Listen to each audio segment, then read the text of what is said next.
todos.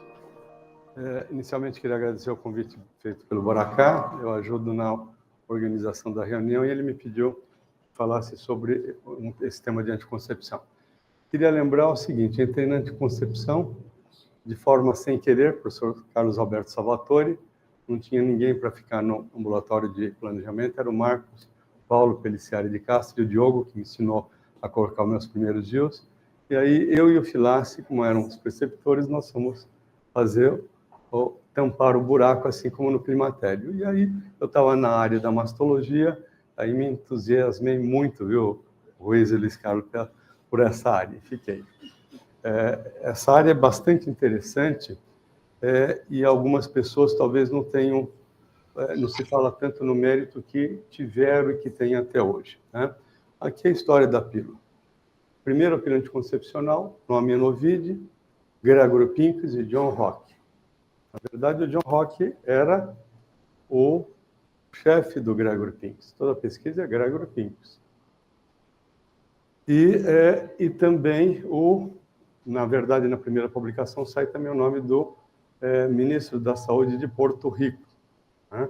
Então, ele entra por debaixo do pano. Mas, na verdade, a primeira pílula não é 1960, é 1956. Né? 56. Só que, como o Rock era muito católico, ele tinha medo de ser excomungado pela Igreja Católica. Então, eles fizeram a primeira pílula como regulador menstrual. Essa é a grande verdade. Publicado 4 anos antes, em 1956. Por isso que dá muita confusão com quem vai procurar a esse respeito. O Pincus era um fenômeno para as pessoas que estão aqui, que são da área da reprodução assistida. Ele é o pai para mim, ele é o pai da reprodução assistida. Em coelhas, ele já tinha estipulado tudo. Só que a Dorothy Sanger, que era uma feminista e que tinha muito dinheiro, ela colocou na cabeça dele, muito melhor do que a reprodução assistida, o problema hoje é da mulher exercer a sexualidade sem o medo do aspecto reprodutivo. Né? As famílias eram grandes, minhas 2 avós tiveram 18 filhos, muito poucos, né? Primos de primeiro grau, eu tive 197, né? Então, população de Martinópolis inteira, né? Então, e ele aceitou a ideia, então ele fez. Então, acho que esse é um marco muito importante. 1 ano e meio depois, tem o primeiro efeito adverso sério, que foi uma trombose venosa em membro inferior de uma enfermeira, 1 ano e meio depois. Então, aí começou toda a evolução. A evolução é fantástica. Lembrar que, como vocês estão observando, aqui nós temos a primeira pílula, 150 microgramas do mestranol. Hoje nós temos pílula com 15 microgramas do etinistradiol. E 9.850 microgramas do noretinodrel. E dele saiu a noritesterona. Era uma dose cavalar, tá? Então, isso é importante. Aí, logo em seguida, surge uma pílula, esse era da Shirley, o Digerace. A história é lindíssima, né? Tem um livro maravilhoso sobre Gregory Pincus, de 600 páginas, escrito pelo Speroff. Ele me doou. É impressionante a história, né? Mas eu vou ter que ser objetivo. Com o problema da trombose, então começou a se pensar, nós temos que diminuir a dose das pílulas, mas aí o medo da redução qual era? Na redução, gravidez. Então, esse era o problema. Então, lenta e gradativamente foi. Na década de 70, aí na década de 76 surge, então, a pílula anticoncepcional passou para do mestranol, surgiu o etinistradiol, porque o mestranol, para ser ativo, ele passava pelo fígado e transformava em etinistradiol. E aí veio 150, 100, 75, 50... 30 microgramas, que aí foi o microvilar, foi uma revolução. Na década de 70, né, surge o microvilar. Então, foi um marco bastante importante. Depois houve a redução, ela continuou, e aí na década de 80 começa a surgir os primeiros novos progestagênios, como o desogestrel, o gestodeno, derivados do levonorgestrel, mas com a capacidade androgênica menor. Então, a gente dizia mais seletivos. que fica um pouco mais parecido com a progesterona natural, né? Então, a síntese de novos progestagênios persistiu, começaram as pílulas também. Muito do progresso é relativo à concorrência. Então, como a Organon, que era holandesa, descobriu uma nova molécula de desogestrel e já tinha feito a fase 3 a ser lançado, a White, junto com a non-Bayer, era a Sherry, o que ela fez? Puxa, vai acabar com o nosso mercado, o mercado microbial vai desaparecer. Então, lançaram a pílula trifásica. A pílula trifásica falava símile ao ciclo menstrual, não tinha nada a ver com ele. Diminuía a redução do progestagênio para, do ponto de vista lipídico e de carboidrato, ser melhor. Até dar tempo do gestodeno vir a ser comercializado. São truques comerciais que a gente não sabe, mas a verdade tem que ser dita, né? Aí surge a drospirenona. No final da década de 90, já surge também o desogestrel exclusivo, porque as pílulas só de progestagênio, nessa época, eram 60% anovulatórias, só. O restante era por efeito endometrial ou por como chama? Espessamento do muco cervical, né? Então surge o desogestrel com 97% de anovulação. Então, só que, como a pílula combinada de desogestrel era 150 microgramas dele, quando reduziram para 75, qual o problema que ia dar? Controle de ciclo. Era óbvio, isso estava escrito já, né? E aí surge a pílula de drospirenona, né? Isoladamente, mas talvez eficácia semelhante, mas com melhor controle de ciclo. E, mais recentemente, depois também, né, o estradiol, que está no Stesa, está no ISIS, e agora vem várias pílulas com estradiol, né, similares, e o valerato com o Claira, tá? Esse ainda não tem nenhuma segunda. E, mais recentemente, o estetrol, que já está no mercado, e agora, provavelmente agora em abril, já está sendo disponibilizado nas distribuidoras, a pílula com estetrol. A Anvisa atrapalha muito a gente, atrapalha demais, né? A pílula a vacina do herpes zoster, a nova Shingrix, levou 6 anos para ser aprovada. Não tem cabimento. Isso é um atraso e um aumento de mortalidade que ninguém tem coragem de falar no país, né? Então, esse é bastante importante. E aqui a categorização dos progestagênios. Quem é que dá anticoncepção? Infelizmente, muitos ginecologistas imaginam que é o estradiol. Não. Anticoncepção, a anovulação é dada pelo progestagênio. Ele é o importante. O estradiol entrou pela porta de trás, dos fundos, porque houve uma contaminação. Por isso que a história é muito bonita. Quando houve uma contaminação do noretinodrel com estrogênio, eles viram que ele dava melhor controle de ciclo. Foi assim que ele entrou na história, né? Mas quem dá anticoncepção é o progestagênio.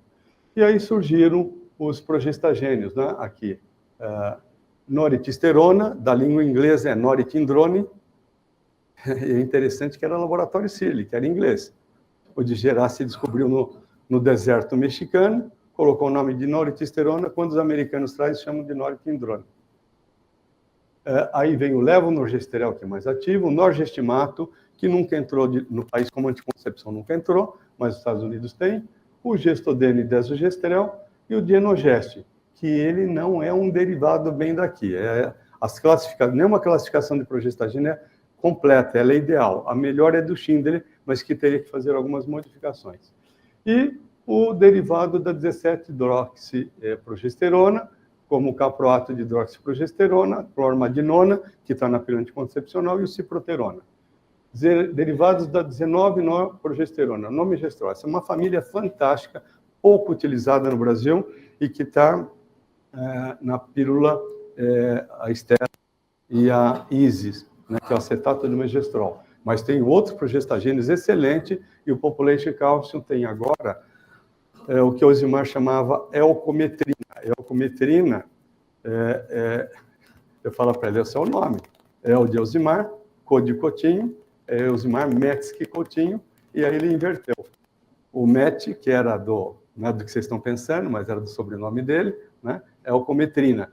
E que ela foi batizada por outro nome pela Regine Citrockware, que apesar de ser francesa, ela é responsável por toda a área de Population Council. Só que ele não é ativo por via oral, então ele vai virar como anel vaginal e como um novo implante, né?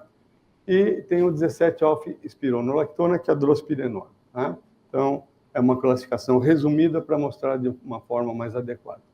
Geração dos progestagênios. Primeira geração foi o norepinodrel e o acetato de noretisterona, que tem ainda as pílulas nos Estados Unidos com noretisterona, né?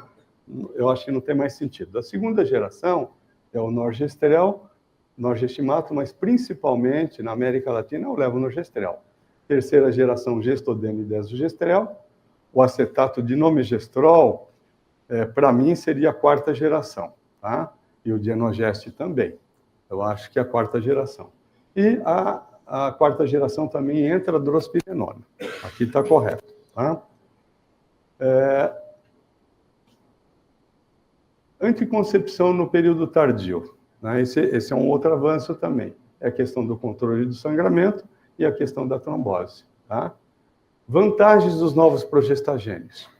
Quais são as vantagens dos novos progestagênios? É a potente ação progestacional e antigonadotrófica. Melhora o padrão de sangramento, controle de ciclo, maior supressão gonadotrófica, aumentando assim a ação contraceptiva. Mas eu acrescentaria uma outra ação, que é muito importante, que não se fala, que é a meia-vida. A meia-vida da drospirenona é 36 horas. Por isso que o estudo feito pelo Pedro Antônio Regidor, que é um grande pesquisador, substituiu o Schindler com a morte do Schindler na Alemanha. O que ele fez? No primeiro mês da pílula de drospirenona, ela não toma o segundo, o quarto, o 11º e o 21º dia. E mesmo assim, a eficácia contraceptiva se mantém. Por que isso acontece? A meia-vida é de 36 horas. No caso da estesa, né? Lembra que estesa é 1,5 miligramas de 17-beta-estradiol, associada a 2,5 no nomigestrol. Também, os nomes comerciais, por enquanto, é estesa e ISIS. Se ela esquecer um dia de tomar, eu não falo para a paciente isso, mas a chance dela engravidar é remotíssima, porque a meia-vida é 46 horas. Então, no meu ponto de vista, um terceiro tópico que eu colocaria aqui, não coloquei, porque não tem publicação sobre isso, seria a meia-vida. Meia-vida é muito importante para isso. E a melhora na seletividade tecidual, redução dos efeitos adversos, melhor aceitabilidade e adesão. Isso é muito importante. Uma coisa muito ruim é a questão do sangramento. É por isso que as pílulas de progestagênio, no final, não cumprem determinada função, né? E por isso que o Pedro Antônio Regidor, como é muito esperto e inteligente, o que ele fez? Ele fez a pausa dos 4 dias, 24 com 4. E não tem chance de engravidar. Se a pílula combinada, você faz a pausa de 4, por que não poderia fazer com a pílula de progestagênio? Só uma pessoa inteligente como ele para pensar isso. Não, fazer a pausa. Porque aí o sangramento esperado é aceito, mas o sangramento não esperado é mais difícil de ser aceito, tá? Então, acho que isso é importante. E aqui a evolução em relação às pílulas combinadas e o risco de tromboembolismo venoso. O tromboembolismo venoso, ele é dependente do estrogênio, principalmente estrogênios sintéticos, são mais potentes. Os progestagênios, em geral, não têm correlação. Então, mostrando que o levonorgestrel, pela atividade androgênica, ele diminui um pouco o SHBG, né? Então, isso poderia ser um dos mecanismos relatados. A questão do levonorgestrel, então, vai ter uma atividade mais androgênica, pode aumentar a acne, é o que acontece com o DIU de levonorgestrel, que pode 5 a 7% pode ter acne, é o que acontece com o implante de etonogestrel. Etonogestrel, gente, é o desogestrel, só que ele é ativo. Quando é colocado no anel vaginal e no implante, ele vai se chamar etonogestrel, porque ele já tem que ser a forma ativa, né? Então, ele também tem uma atividade androgênica em 5 a 7%. Então, esse é um cuidado que nós temos que tomar. Tá? E a questão do tromboembolismo venoso. Essa é uma outra área muito importante. Tá? Aqui para mostrar, porque eu estou mostrando especificamente a evolução com o tromboembolismo venoso, porque esse é o efeito colateral talvez maior que se tem, né, a curto prazo. Lembrar também que quando nós somos muito vítimas, a gente não é e a gente não... Eu trabalho muito com a indústria farmacêutica, todos vocês sabem, faço muita consultoria, mas, e deixo bem claro isso, mas a gente é vítima de muitas coisas. A hora que diminui a dose da pílula, o que acontece? O risco trombogênico diminui. Então, nós começamos a causar um viés, que é o viés de administração. Então, nós começamos a administrar em pessoas obesas, pessoas sedentárias, né? Pessoas, às vezes, com antecedentes. Então, por isso que quando surge uma pílula nova, quando você olha, o risco de tromboembolismo venoso aumenta bastante e depois, com o tempo, vai ocorrendo o achate e o que? Vai reduzindo. Então, isso é muito importante que a gente diga. Então, a pílula anticoncepcional, por si só, tem um risco de 2 a 4 vezes a trombose, a gravidez entre 6 a 10, aqui está colocando média de 5, mas eu estou dando dados do Pritchard, e o pós-parto de 20 a 30 vezes. Logo após o parto é 30, e à medida que vai passando, ele vai reduzindo. Então, às vezes, sem querer cair nas redes sociais, alguém me manda, sem querer, um grupo de adolescentes a respeito contrário à pílula, né? Colocando a trombose. A pílula é justamente para evitar o que? Uma gravidez. Exercer a sexualidade sem medo do aspecto reprodutivo, e se ela engravidar, o risco de trombose é maior, né? Então, eu acho que faz um pouco falta de aquilo que, às vezes, o Jesus chama a atenção, da gente falar coisas óbvias que estão aí, mas que não se fala, né? Por isso que eu gosto muito da frase do Einstein. Foi mais fácil quebrar o átomo do que quebrar um tabu da sociedade. Realmente é muito difícil. Leva 10 anos. E na área médica, nós somos muito conservadores, leva mais tempo ainda. E aqui mostrando as várias possibilidades de risco relativo em relação à pílula. Então, pílula que o risco de trombose é pequeno, são os progestagênios. Está bem claro. Pois estrogênio, a evolução. Por que vem o estetrol? Porque a possibilidade de tromboembolismo, teoricamente, é menor. Por que vem o estetrol? Porque é provável que a pílula de estetrol venha reduzir risco de câncer de mama. Então, ela já está no mercado e a fase 3 está na área de climatério. O estetrol foi ergonisfaluze. Eu tive a oportunidade, felizmente, junto com ele, em vários lugares da América Latina. Na verdade, ele era um grande obstetra. Ele é produzido pelo fígado do fetal, e a possibilidade dele é muito boa para a área de mama, Luiz. Isso e Luiz, Carlos, é bastante interessante por uma coisa, porque quem detém a patente dessa molécula é um grupo holandês. Ele passou para a Mitra, que passou agora para a Gideon Richter, a anticoncepção e o climatério, mas a área de câncer de mama ele nunca passou. Portanto, deve ter alguma coisa importante em relação a isso. E aqui a questão da estrogenicidade das pílulas anticoncepcionais. Lógico, aqui eu coloquei etinistradiol de 50, mas se colocasse 75 e se colocasse o mestranol 150, pior ainda, né? Seria. Tá? Importância do estrogênio na pílula, essa é a importância real. Né? Por que apresentar estrogênio na contracepção oral? Né? Estabiliza o endométrio, que eu acho que é importante, com isso previne a descamação irregular e o sangramento indesejado, potencializa a ação de feedback, que vai auxiliar o progestagênio na inibição da ovulação. Se você administrar um estrogênio em doses maiores, ele também leva na ovulação. Né? Se pegar o Premarin 1,25 e administrar, ele vai dar na ovulação. Né? Potencialização de feedback negativo no eixo hipotálamo hipofisário, ele induz o aumento na concentração de receptores de progesterona intracelulares e elimina a necessidade de doses mais altas de progestagênio nos contraceptivos orais, e ele previne a deficiência estrogênica, né?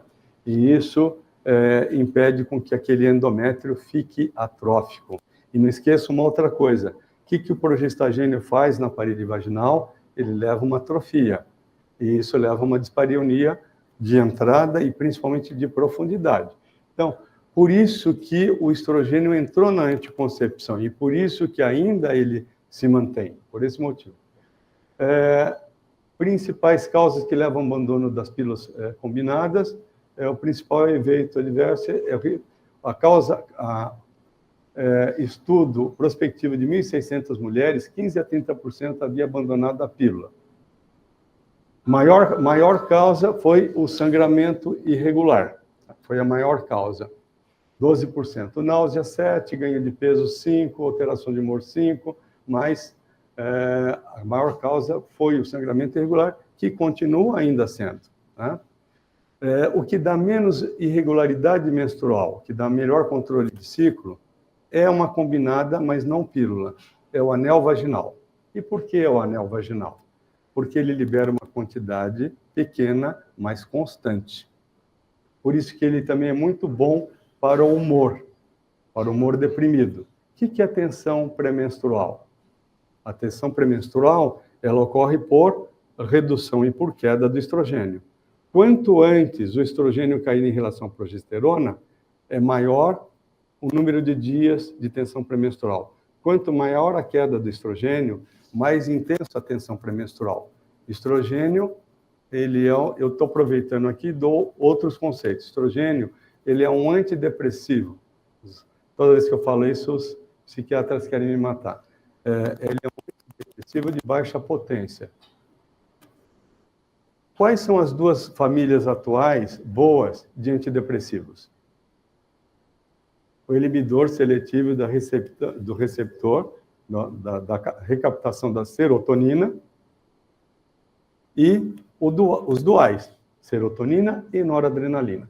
Estrogênio, ele estimula, principalmente o estradiol, ele estimula a formação de serotonina. Saúde.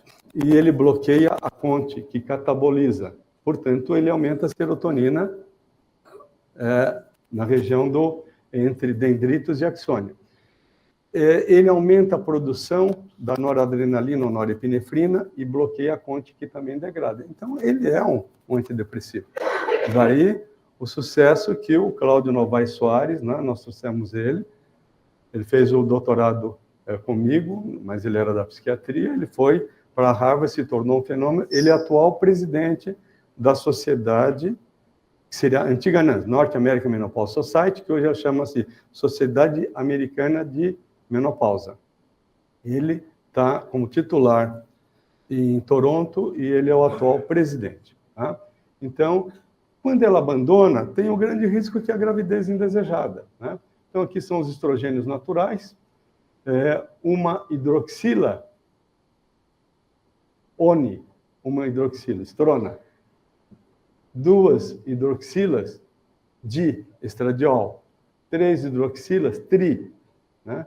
Estriol e 4 hidroxilas tetraestetrol, tá? Então, à medida, o estradiol é o estrogênio mais potente, adequado, e não dá para fazer pílula de estriol, ele se liga ao receptor e solta rapidamente, não dá. Estrona é menos potente, não seria tão adequado. E o estetrol, ele é menos, mas ele é interessante, tem várias outras propriedades que talvez possam dar vantagem.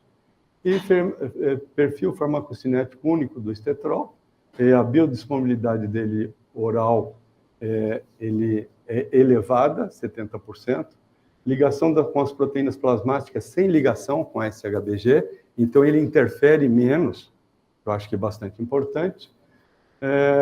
Ele tem um mínimo impacto ou baixo risco de interação com o citocromo P450. A meia-vida dele é boa, de 24 a 32 horas, mas ele por isso que ele é associado também com quem? Com drospirenona, porque ela tem uma meia-vida de 36 horas.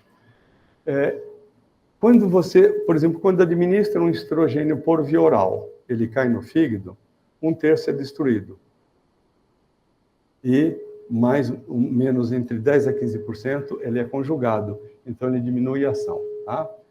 Então, aqui o impacto do etinistradiol na função hepática, né, que ele é bastante interessante.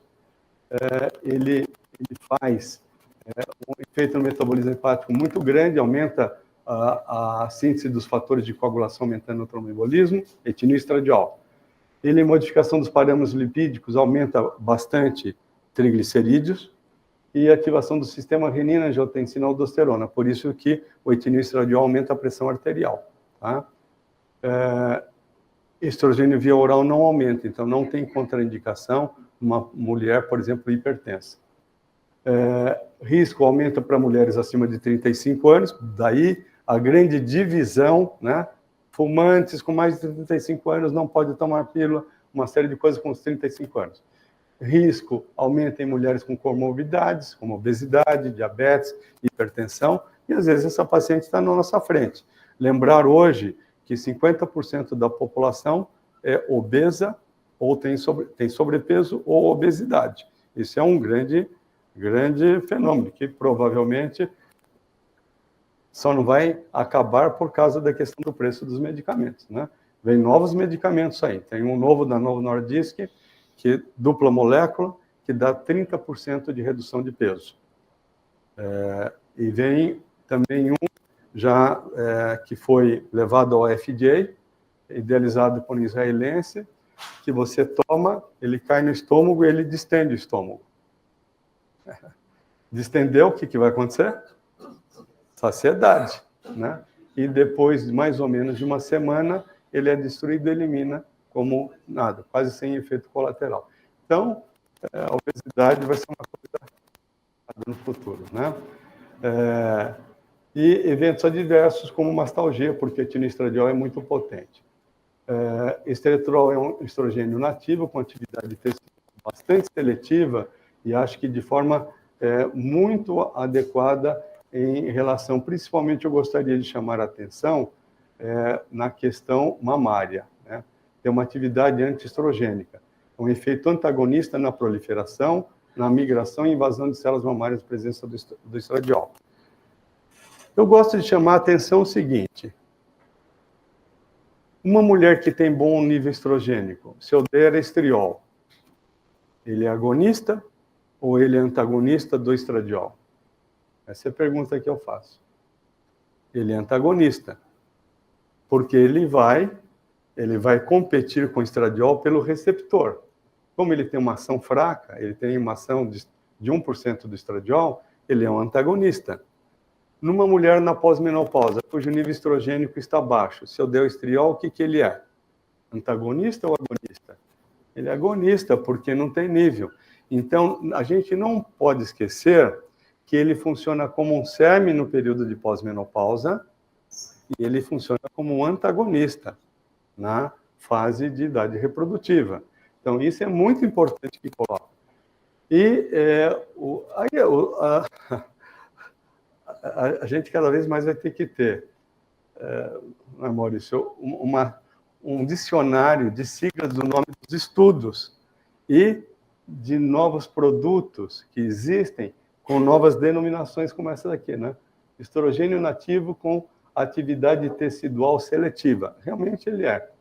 Eu acho que a grande questão ainda do estetrol é que não houve estudo ainda melhor vem sendo feito em relação à mama. Da mesma forma que o ovo de Colombo, que era a associação do basidoxifeno, que é um SERM, 20 miligramas, com estrogênios equinos conjugados 0,45, a mistura dos dois, eles fizeram todos os estudos, mostrando que não precisava dar progestagênio. Falei, gente, eu era do board dele, falei, tem que fazer o estudo de câncer de mama.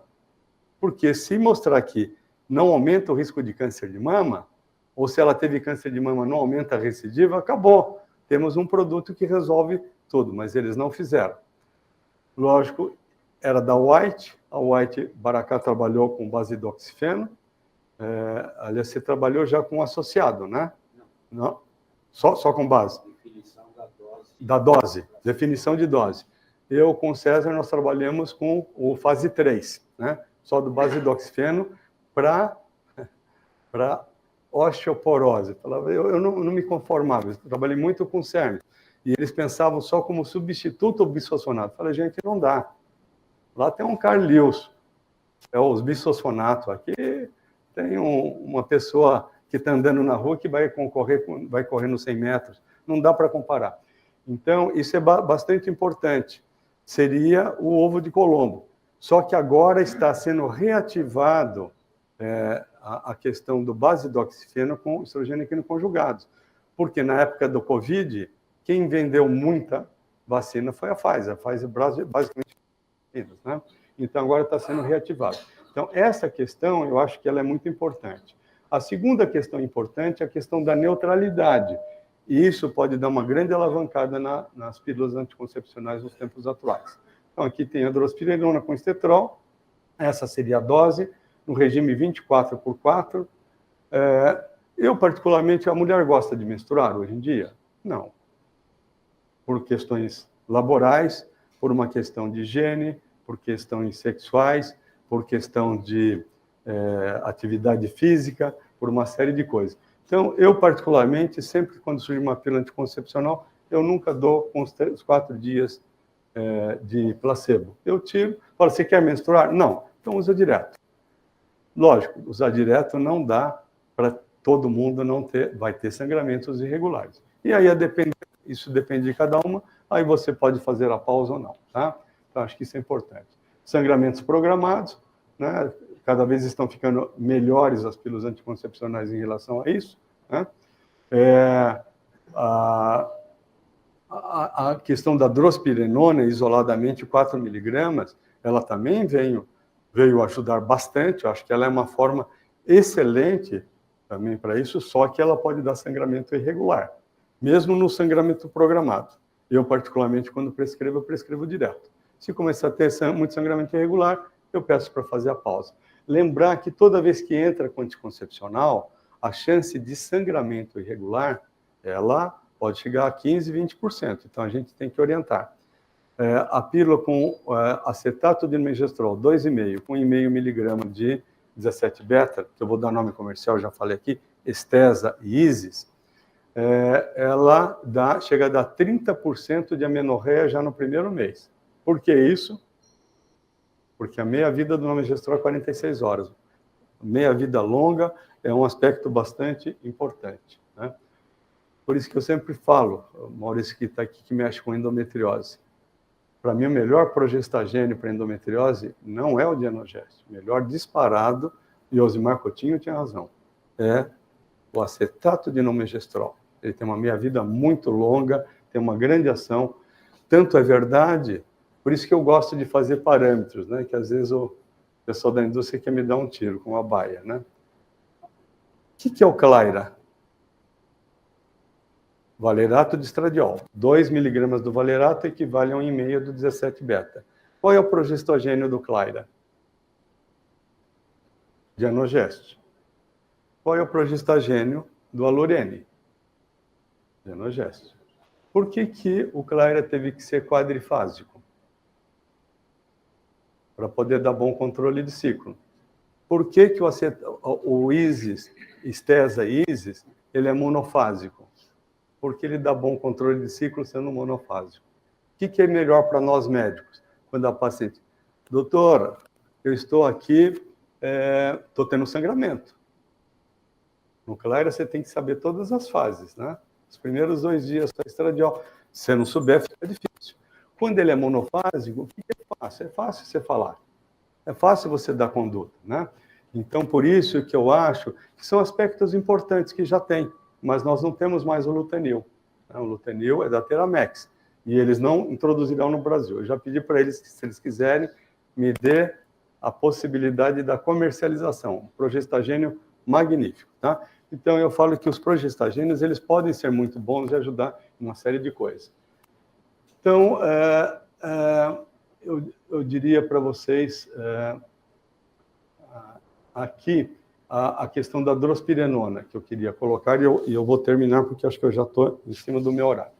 Só vou colocar essa lâmina e lembrar que quando eu administro estrogênio, o que eu faço? Tá? Eu acho que aqui está bastante interessante. Ele passa no fígado, ele aumenta o angiotensinogênio sérico, que vai formar angiotensina 1, angiotensina 2, e na suprarrenal vai liberar a aldosterona, e a aldosterona vai reter sódio, e se retém sódio, retém água, né? Então isso é importante. No fígado também, ele aumenta a SHBG e o angiotensinogênio. SHBG, quando liga, ela vai ter mais testosterona ligada a ela, portanto, diminui a testosterona livre, né? E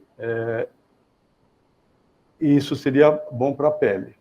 A estrogênio a nível do hipotálamo, o que acontece? Hormônio liberador das gonadotrofinas, na hipófise, principalmente, estrogênio libera muito LH, né, nos ovários, e o progestagênio aqui, o que ele vai fazer?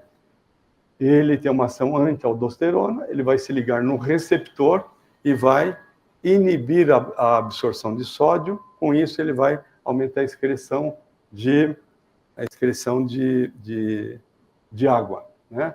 Na pele, a drospirenona, ela tem uma ação antiandrogênica, ela é derivado da espironolactona, portanto, ela melhora a qualidade da pele. Não é tão potente quanto a ciproterona, mas ela é. E ela tem uma importante função também nas gonadotrofinas, levando a um bloqueio, tá? Então, aqui a questão da drospirenona, essa é a forma que eu relatei. Aqui, isso daqui eu estou querendo mostrar apenas para mostrar para você que no grupo B, o grupo 1, ele parava no segundo ciclo e deixava de tomar 4 comprimidos, aquilo que eu falei, tá? No grupo B, tiveram a ousadia e a coragem de deixar de tomar 4 comprimidos, e mesmo assim a eficácia foi assemelhada, tá? Importante, já tem caso já descrito, né, de trombose, vai ter, né? Na população que não toma nada, vai ter trombose, porque tem as trombofilias genéticas, né, ou adquiridas, né? Então, quando foi feita a publicação, em 20 mil ciclos não tinha nenhum caso de trombose. Eu acho que esse é o ponto forte. E também, no caso da drospirenona, tiveram a ousadia e a coragem de utilizar. Olha aqui, são 3 estudos aqui relatados. No 301, tinha evidência e predisposição para doença cardiovascular e metabólica. Mesmo assim, deram a pílula de drospirenona. A cor verde, que está aqui representada, e aqui, histórico familiar de tromboembolismo venoso, e também deram para essas pacientes. E a cor marrom seria o índice de massa corpórea acima de 30, ou seja, com risco de uso de cigarros acima de 35 anos, é contraindicação à pílula combinada. E mesmo assim não teve um aumento de risco em relação ao grupo controle, tá? Então, aqui também foi para pacientes hipertensas, não teve problema. Aqui, na questão da densidade mineral óssea, que é a grande pergunta quando nós damos exclusivamente progestagênio, mostrou que não houve diferença. E por que não houve diferença? Porque o nível de estradiol é adequado, tá? Em vários estudos isso. O tecido mais responsível ao estrogênio, quem é? É o tecido ósseo. Uma pitada dele, ele já não deixa perder massa óssea. E talvez o tecido mais difícil, que necessita dose maior para ter a resposta, é o sistema nervoso central.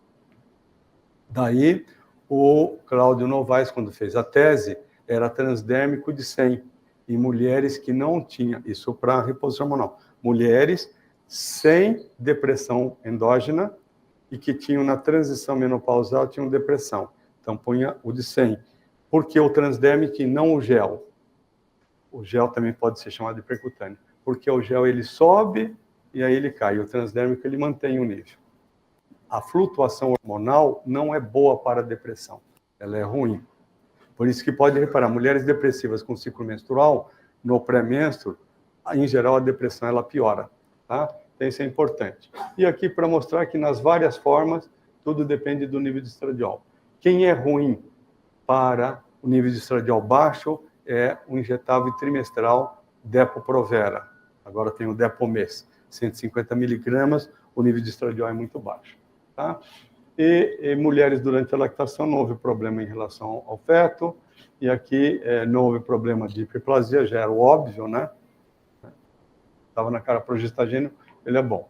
E aqui, taxa de descontinuação devido a sangramento de drospirenona com desogestrel foi praticamente quase 56% menos. Tá? Então, o abandono de mulheres devido a sangramento durante estudos clínicos da drospirenona foi pequeno. Lógico, estudo clínico, gente, você orienta muito a paciente. Só quem não faz bem isso são os americanos, é impressionante. Taxa de abandono em qualquer estudo americano para hipertensão ou qualquer coisa é péssimo. Péssimo, eles abandonam. Só não foi ruim para o sildenafil, porque o sildenafil era um estudo para hipertensão. Só que os velhinhos sempre sobra, eles são obrigados a entregar. Né? Trabalhei muito com o Boracá também, muito com pesquisa clínica. Eles são obrigados a entregar, e eles não queriam entregar. Por que eles não queriam entregar? Por razões óbvias. A disfunção erétil tinha melhorado, né? Quando não caía no placebo. Então, eu falo que são coisas impressionantes. Eu acho que seria muito bonito fazer um livro sobre a história da pesquisa clínica, dos estudos, né? Que miraram uma coisa e acertaram outra, né? Então, aqui, mais ou menos para mostrar que adolescentes também tiveram a coragem, drospirenona, ela foi permitido o estudo para jovens de até 12 anos ou mais. É muita, certo, Alcione? É muita ousadia, né? Tiveram muita coragem. E mostrou que foi bem, o benefício foi mais ou menos semelhante.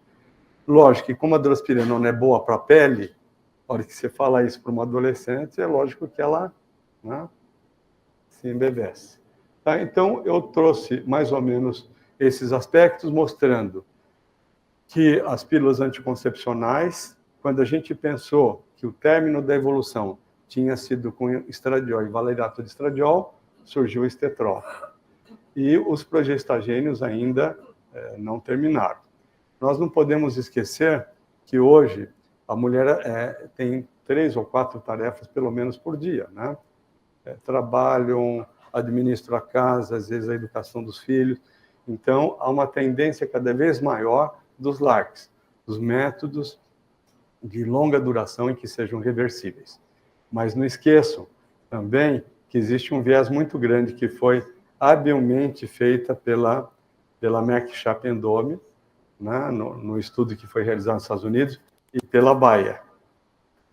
Então, ela participava do estudo e aí ela viu o que era melhor, e ela receberia aquele método gratuito. Né? Lógico, como o custo de um implante e de um DIU é muito maior, é lógico que aqui é um grande viés. Você quer o quê? Você quer um patinete de rodas, pequenininho, ou você quer um carro? Né? Um carro, um híbrido. Né? Então, você está impondo um viés que ninguém fala, que me chama a atenção, que eu não vejo ninguém nas apresentações fazer essa discussão sobre isso. Então, a anticoncepção, eu acho que é um direito muito importante para a mulher, no sentido de exercício da sexualidade sem o medo do aspecto reprodutivo. Isso fez com que as famílias muito grandes se tornassem hoje no Brasil, a taxa de crescimento demográfico é 1,8. O Brasil começa a curva de aumento populacional vai começar a cair de uma forma bastante importante, né?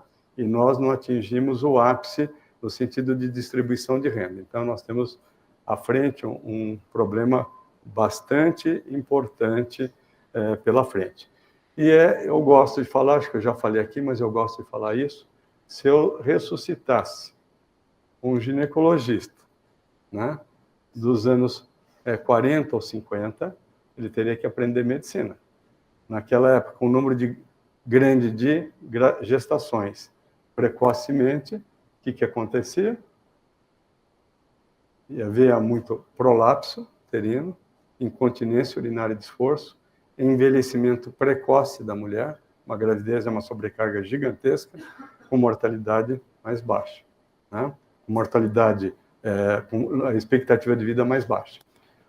Hoje, com o número de gestações pequenas, aumento da endometriose, câncer de mama hiperplasia endometrial, câncer de endométrio, né? Miomas do útero. Então, são situações que a gente vê e houve uma alteração bastante grande.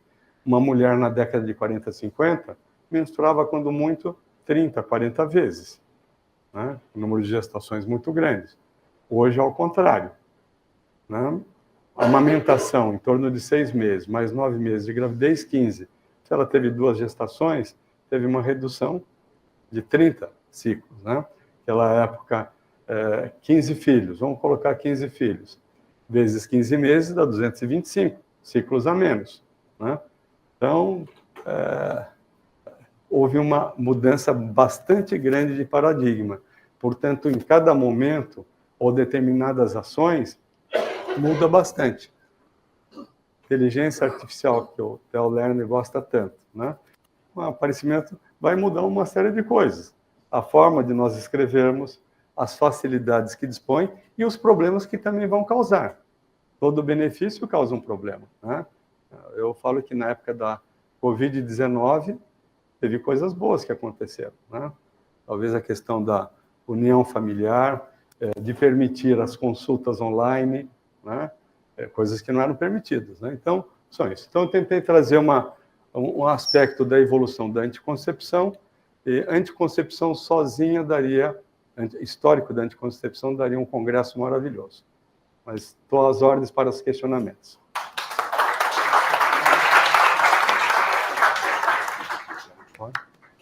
Não? Parabéns, Nilson. Excelente apresentação, bem completa, mostrando todo o seu conhecimento no tema. Perguntas? Borelli?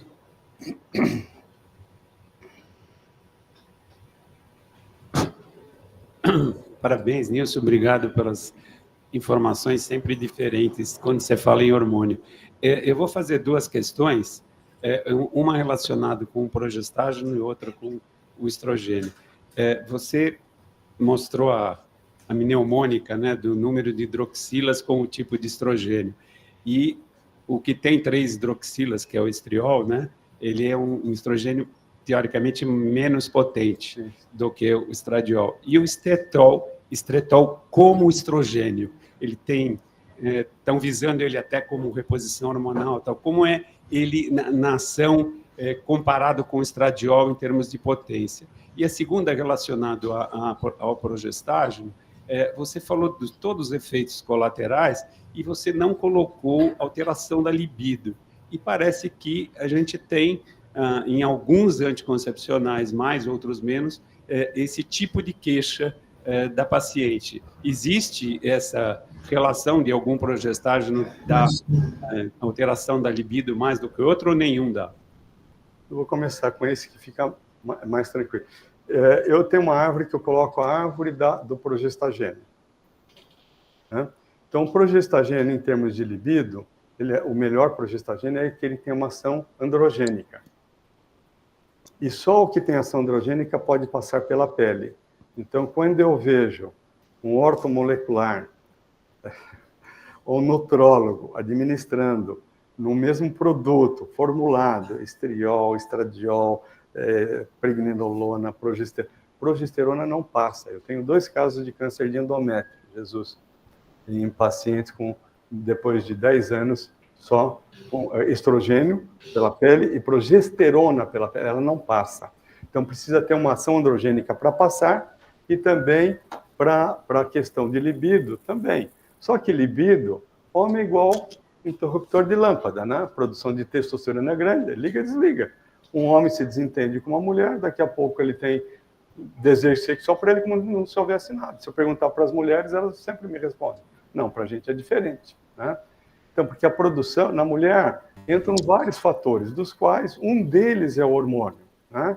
Então, aí, o pior seria tipo a medroxiprogesterona, porque ela tem ação glicocorticoideia.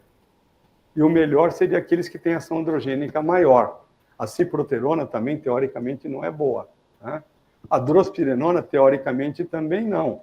Só que é uma mulher jovem, né? É diferente de quando eu administro uma mulher de 60 anos, tá? Então, é isso. A outra coisa em relação às hidroxilas, né? O estriol é o estrogênio menos potente. No passado, se administrava o estriol por boca, por via oral. Era o nome Ovestriol. Acho que as pessoas aqui, alguns lembram, né? O Ovestriol não serve para... Ele serve só para ação local. Então, ele serve para atrofia vaginal, tá? Tanto é que, quando eu era R1, eu aprendi que câncer de mama, Ruiz e Luiz, era muito bom, câncer de mama, com metástase em tecidos moles, entendo por tecidos moles, músculo e tecido adiposo. O bom era estriol. Você dava estriol em quantidades grandes, porque ele funcionava como antiestrogênico. Aí, né? Então, são as coisas que se fala. Agora, o estetrol, ele tem uma potência maior do que o estriol. O pai da drospirenona é o Jean-Marie Fodard, que é da Universidade de Liège, quando a gente esteve lá. E ele associou o estetrol com a drospirenona para anticoncepção e também com ela para repouso hormonal. Eu conversei com ele, foi em maio do ano passado, no congresso que encontrei. Ele fala que os resultados têm vindo muito bons. Provavelmente, acho que até o final desse ano, deve terminar o fase 3. Tá? Então, eu acredito piamente que ele vem. A minha pergunta para ele, mas ele não tinha dados para responder, é em relação à mama, que a minha grande curiosidade é mama. Pedro. Obrigado. Doutor Nilson, o senhor sabe que quando a gente faz o preparo de endométrio para transferência de embrião descongelado, uma das situações, tanto para a organização, às vezes, para como as questões quando o endométrio não prolifera adequadamente, é a gente trabalhar com ciclo anovulatório. E muitas vezes a gente tem que usar o antagonista do GnRH para fazer isso. Mas quando faz uso de estradiol transdérmico, uma dose de 100, acho que até pelo motivo que o senhor falou, de manter o nível estrogênico mais alto, a gente consegue trabalhar com ciclos anovulatórios durante um longo tempo de preparo do endométrio para melhorar isso. Mas, como falta o estrogênio transdérmico sempre no mercado, é uma coisa que é impressionante como falta o estrogênio transdérmico no mercado, eu tentei usar já diversos preparados, até o Primogino, o estradiol oral via vaginal, para aumentar a concentração, mas efetivamente o único que a gente consegue ter um controle ovulatório de anovulação para preparo mais longo do endométrio é com o estradiol transdérmico. A gente não consegue ter de outra forma, é somente com o estradiol transdérmico. E como falta sempre no mercado, muitas vezes eu tenho que usar o ciclo bloqueado, e aí fica mais tempo, vai ficar longo, o paciente não gosta, etc. Essa flutuação que tem no mercado, qual que é o motivo que acontece isso, da gente muito frequentemente não ter o estradiol transdérmico para usar em PET? Eu vou dividir em duas partes. Primeiro, quando você a mulher toma o estradiol, ele vai passar pelo estômago, vai ser absorvido, cai no sistema pórfico. 1/3 deles forma em 3-glucuronidiestrona, portanto, que não é eficiente.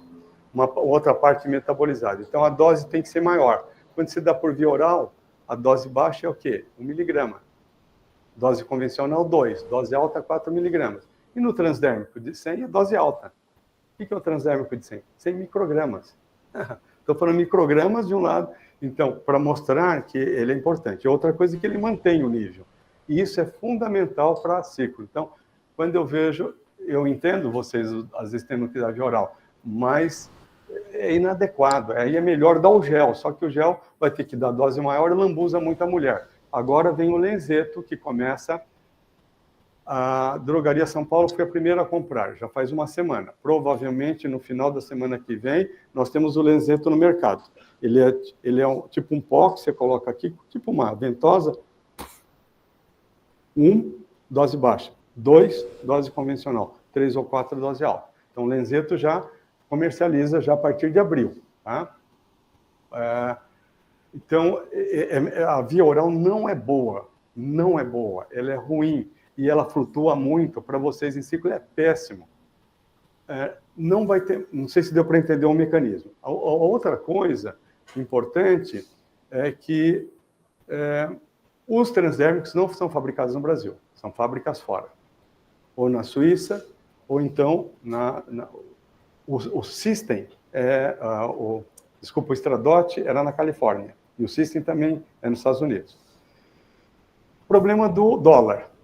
Então, quem comercializava? Novartis. Novartis comprou, é a dona da Sandoz, passou produtos mais velhos para ele. Com o preço do dólar, acabou. Não vai ter mais.